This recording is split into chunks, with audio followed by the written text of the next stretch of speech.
সুপ্রিয় দর্শক শ্রোতা, কাছে ও দূরে দেশে বা প্রবাসে যে যেখান থেকে আজকের এই প্রতিবেদনটি দেখছেন তাদেরকে জানাই আন্তরিক শুভেচ্ছা ও অভিনন্দন।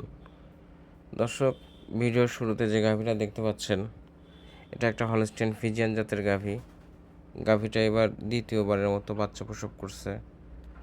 গাভীটার উলান পালান যদি আমি আপনাদেরকে একটু দেখানোর চেষ্টা করি, দেখেন চারটা বাট চার জায়গাতে, আর পিছের দিকটা দেখেন উলানটা ঠেলে বের হয়েছে। একটা ভালো জাত গাভীর যে বৈশিষ্ট্য থাকা দরকার প্রত্যেকটা বৈশিষ্ট্য এই গাভীর মধ্যে আছে।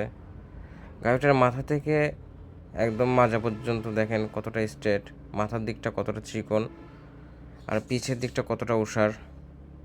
যারা ভালো জাতমানের গাভী চিনেন জানেন তারা দেখলে পরেই বুঝতে পারবেন। এই গাভীটা থেকে সকাল বিকাল মিলে আপনারা দুধ পাবেন 16 থেকে 17 লিটার। 16 থেকে 17 লিটার দুধের একটা হলস্টিয়ান ফিজিয়ান জাতের গাভীর সাথে বকনা বাচ্চা আছে। এই যে বাচ্চাটা দেখেন।